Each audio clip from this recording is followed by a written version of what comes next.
90 বছর আগে তপন রায় চৌধুরী কক্সবাজারে বেড়াতে গিয়েছিলেন। বরিশাল ঝালকাঠির কীর্তি পাশা জমিদার বাড়ির সন্তান তপন রায়ের জন্ম 1926 সালে। হাওয়া বদলের জন্য পুরো বৃহত্তর পরিবার মিলে চট্টগ্রাম থেকে জাহাজে উঠে কক্সবাজারে যান।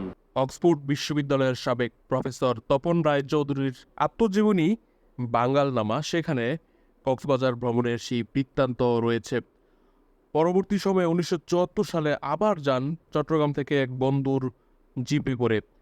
60 মাইল পথ যেতে 12 ঘন্টা সময় লেগেছিল। তখন অবশ্য কক্সবাজারে হোটেল গড়ে উঠেছে বড় বড়।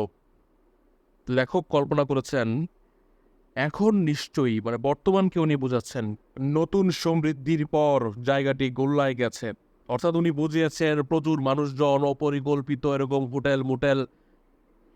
বাঙালনামা বইতে লেখা 30-এর দশকে কক্সবাজার নিতান্তই ছোট্ট শহর ছিল। গ্রাম বললেও ভুল হয় না। পরিষ্কার ছিমছাম জায়গা, বাংলার চেয়ে আরাকান বর্মার ছাপই বেশি। অচেনা পৃথিবীর সাথে আমার প্রথম সাক্ষাৎ কক্সবাজারে। সে পরিচয় বিস্ময়, ভয় আর বর্ণনাতীত আনন্দে ভরা। দ্বিতীয় বিশ্বযুদ্ধের আগে 30-এর দশকে তপন রায় যখন কক্সবাজারে যান, সেখানে তখন কোনো আবাসিক হোটেল ছিল না। বাড়ি ভাড়া নিতে হতো। 15-20 দিনের জন্য ওনারা কক্সবাজারে অবস্থান করেন।